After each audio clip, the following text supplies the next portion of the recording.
Hi, I'm Amy. Hi, I'm Lani, and you're Adulting with Amy and Lani.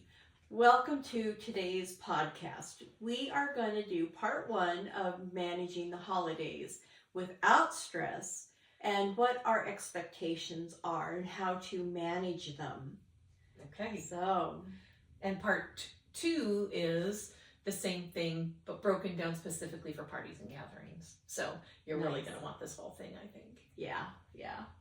So we're going to start with managing our expectations, which is a very interesting segment coming right off of self-care, which is about balancing. Yeah. So, and managing our expectations really comes down to balancing our downtime with budgeting our available time and our intentions. First of ourselves, which is, what is that over the holidays? Decorating, cooking, cleaning, coordinating, planning. We both are guilty of a little bit of an overachieving here. Overindulgence, yeah. Again, with the many years ago, my stories are mostly many years ago, but I had a bee in my bonnet that I needed to present the most fantastic Christmas Eve my family had ever had. Christmas Eve, I love Christmas Eve. I love Christmas Eve. I decided, I actually repainted the dining room. I decided that it needed to be candlelit. I decided that the candles needed to be individually made and decorated to match the napkins and the placemats and the centerpieces. Every room had to have some type of tie-in to these decorations. There was music to each room. There was, not quite as extreme as somebody else, but each room was decorated. The place settings were exquisite. I'm telling you, it was gorgeous for this sit-down, candlelit Christmas Eve. Nobody remembers it. No way. Nobody remembers it. Oh my. And my after holiday crash was one of the most extreme I've ever had. I was despondent. I was so sad. I was not quite depressed, but it was like, is that all there was to that? The Christmases we remember are the ones where we went, oh my gosh, so-and-so's going to be here in 20 minutes. We don't have a gift for them. I didn't know they were coming. The fun, the camaraderie, just the being togetherness. Maybe we don't have to burn ourselves out. Yeah. That was a lot of expectation on me. And I didn't get the benefit that I thought I was going to get. I was proud in the moment. I'm still not sorry that I did it because I remember it. But it wasn't all that. Do you have a story? Oh, I do. In fact, a couple of them. I love to decorate, and I used to decorate for every single holiday, and I just don't do that anymore. I'm getting too old to do that. But every room, at Christmas time, and I would do it in a weekend. I would have a tree in every single room, bathrooms included, and they would just be little trees, like maybe on the back of a toilet or something. But every room had a theme, every room had a tree, every room was decorated to the max. It was just crazy. And I would leave it up until New Year's, and then it would take me a couple of weeks to get everything taken down. For some reason, it was so much more difficult to get everything packed away than it was to put it up. And I will attest to having seen this show place. Absolutely beautiful. It was fun. But and then when I wasn't decorating so much, I started baking. Well, we go to a family ranch for the holidays, and I actually take a banquet table, and I've got all the different tiered layers of, it looks like a bakery, and I bring out the cookies and the candies and the breads, and it's just ridiculous. Well, I have been cutting back on that lately, so this year is going to be even less. So we need to invite ourselves up to the ranch for the holidays here real quick so we don't miss out. No, this year is going to be very, very simple. So, and that statement ties us into the expectations we have of ourselves and how to manage those. Mhm. So, first and foremost, I recommend you write a timeline of what you want to accomplish, and schedule in your breaks and days off. So a physical timeline. I would do that, in fact, with the baking, because I would do so much baking that I would create all my cookie dough batters and put them in the refrigerator. And I had it all scheduled on when I was going to do things. However, best laid plans don't always work out. And I would find that towards the end, I would pivot. And maybe I wouldn't make 1 or 2 cookies. They would just wait for the new year. And so, again, pivoting, I'm big on pivoting. I love that word. And It is a good word. It's right up there with the power of the pause. Yeah. And we're going to talk about both of those things here too. yeah. So don't be afraid to adjust your plans is all Yes. I'm saying. Yeah. And when we're talking about these expectations of ourselves, consider a co-host to share the duties.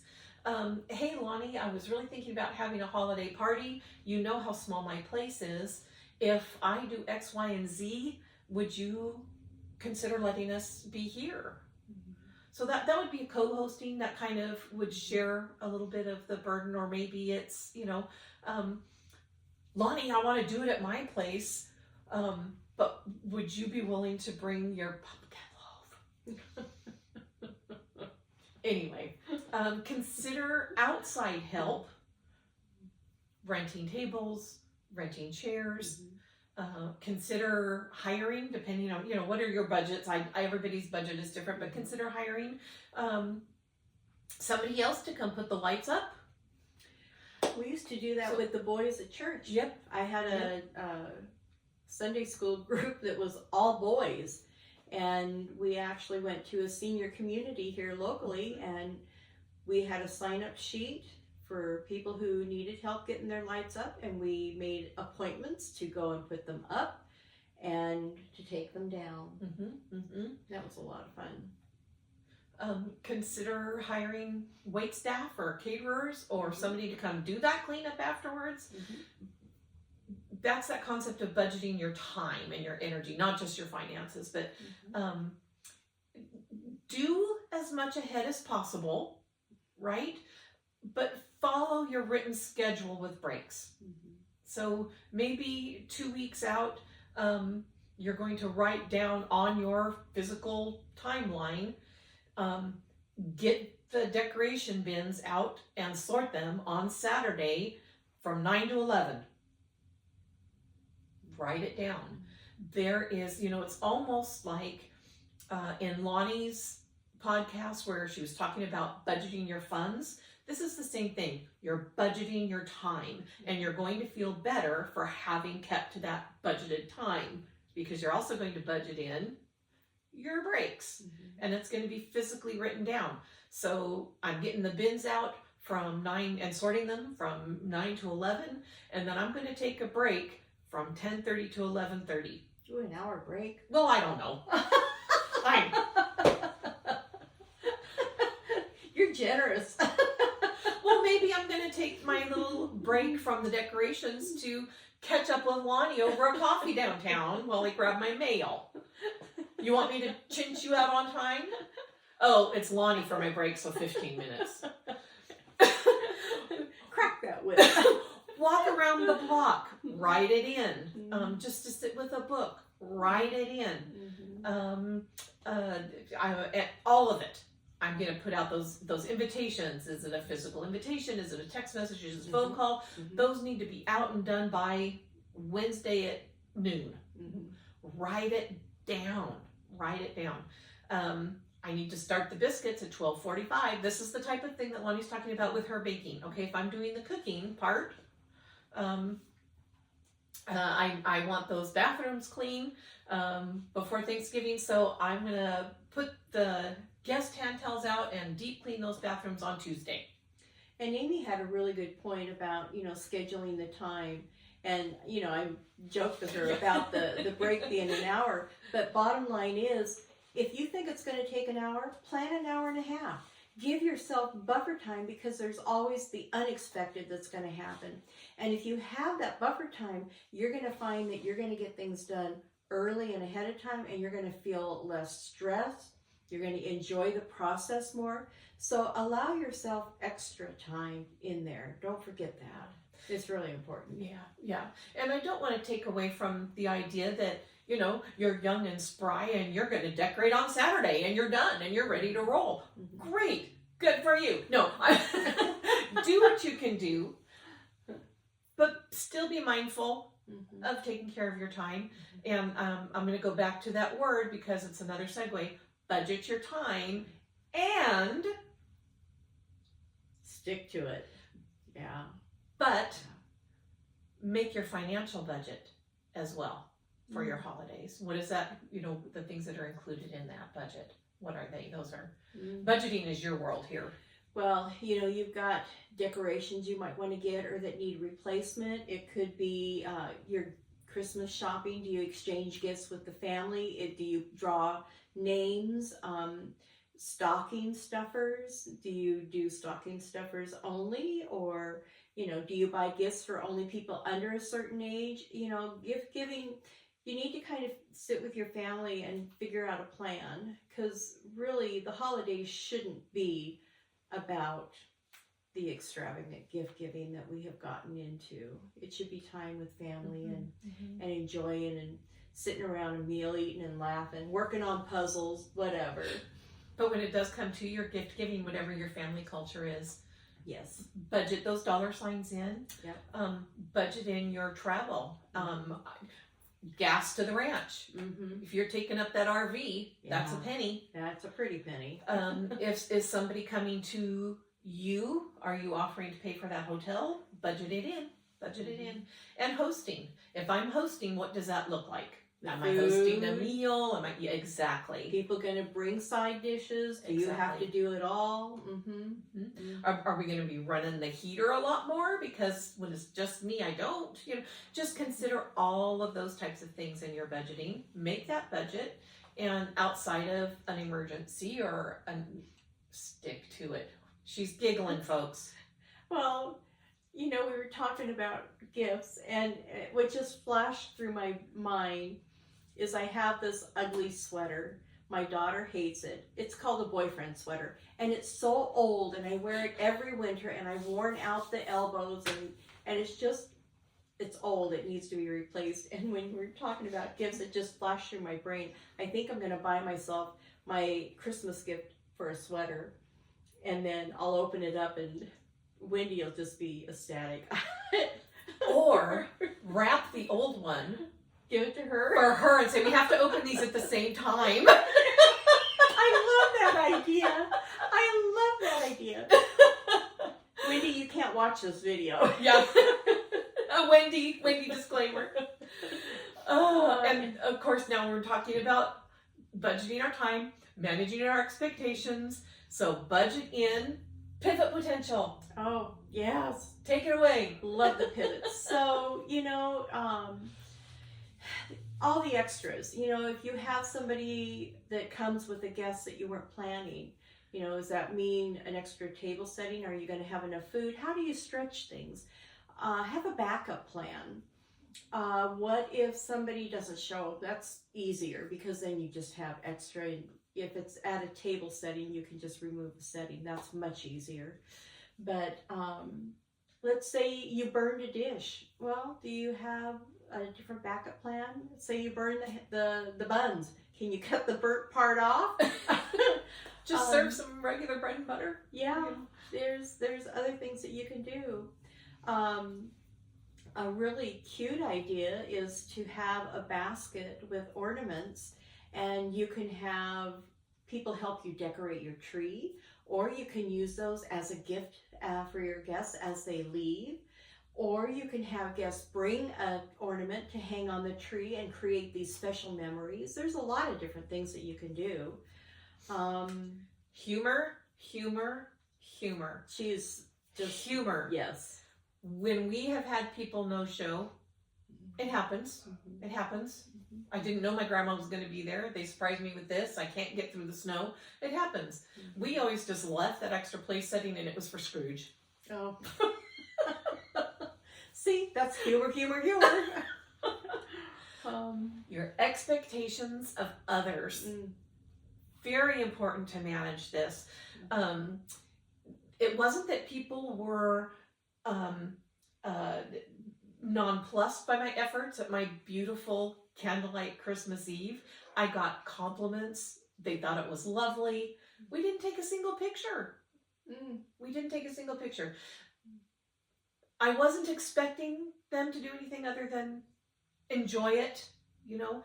But what if I had expected some great, huge response? But were you? Is that maybe what led to the depression? No. Okay. No. It was that I had put out so much energy doing all these things that were so fun for me to do for this presentation, and then the presentation was done.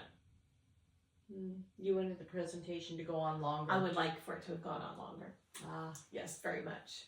So first of all, give grace to yourself and to others.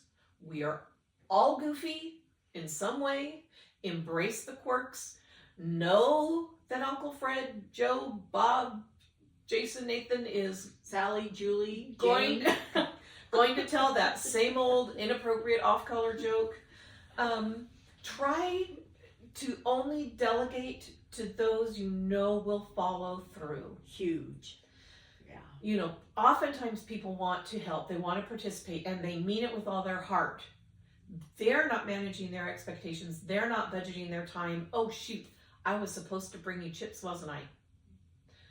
It's okay, we have plenty. Because I knew you wouldn't, so I overbought. Well, and that is the thing. If you know that you have individuals that you are not as reliable, you give them a task that is easy and requires minimal effort on their part. Exactly. It's okay, we have so many chips. It's fine that you forgot. I'm actually maybe a little relieved. But while you're standing here, will you put the chip bowls out? Yeah. You know, there's get them involved. Because they meant to help. They offered for a reason, right? Yeah. Manage your disappointment with a trusted decompression buddy. Lani, I was so excited for them to come. I haven't seen them in so long. You want my bat? I want your bat. You're not even going to believe what they did. They showed up with Ziploc bags and that was their version of helping me clean up afterwards. Was they took everything home. I am so disappointed. I am so disappointed in their behavior. She gave me her bat, but you know. But make sure you make emotional space for that decompression, for your disappointments, because they're going to happen. Allow yourself downtime after a problematic interaction. Sometimes we need a timeout. Sometimes we do need a timeout, and it's okay. It is, and take the time out. Punctuality from others. This is an expectation that's very difficult for me. So here's what I have learned. Okay? Shrug it off and move on. The invitation was for please come at 7. Cocktails are at 7. Dinner's at 8. You're still not here at 8. I'm serving the guests that are there. I'm going to go ahead and serve at 8. We're not all going to be punished for your lack of time budgeting. So that's theirs. Move on with your plan. Making your expectations clear of others. Okay, we cannot read each other's minds. And if you're not sure, it hasn't been made clear to you, ask. Is there a dress code for this evening? You know what? I was hoping we might get the opportunity to take a group picture because we haven't been together in a while. So maybe just not jeans. You know, ask if you haven't already put that out there. Tell them there's a dress code. There's not a dress code. It's after work. Come as you are. You know, Amy's going to be coming off that 12-hour shift. She might be in her slippers.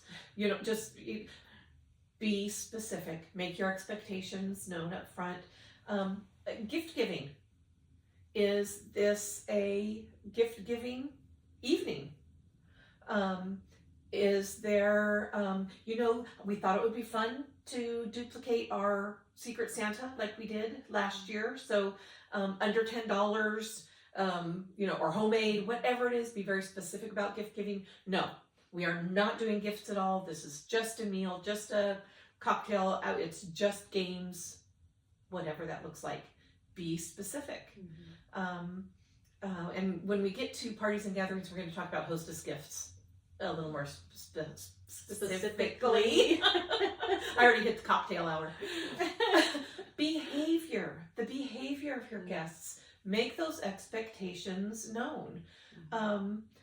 This is a no politics night. This is a controversial topic free zone. No phones. Phones are off. Phones go in this basket. There'll be a time a little bit later when we're going to do pictures. Grab your phone then. But we're giving each other this undivided time this evening. Or, you know what, Lani, I know that we typically do a no phone thing here, but I know you're waiting to hear on if your mom's flight's coming in, so you keep your phone on you. I understand. Be specific with your expectation. And there's always exceptions, you know, and just be mindful of that. Yeah, maybe somebody's hired a babysitter for the first time and they're nervous. You know, there's going to be reasons to use that grace. But in managing your expectations of others, let them know what the expectations are. Exactly. Okay, so that's the first part of managing your expectations of yourself, your expectations of others, budgeting your time, what that's going to look like, being super specific about that, and making out your lists of what you want to accomplish. Your gift giving lists, your gift giving budget, and so that's where we'll wrap this one up. Right, and then next week we're going to go into parties and gatherings and how to manage those if you have a special diet or hostess gifts. We're going to go into all that stuff. So if you are new to our channel and you've made it to this end, we thank you for that. And if you would hit the subscribe button and the notification bell, you won't miss an episode. And if you're returning, we are so grateful that you're here with us and would love to hear what you look forward to in the holidays and what's important to you. So until next week, have a fabulous week. Be well. Bye. Bye.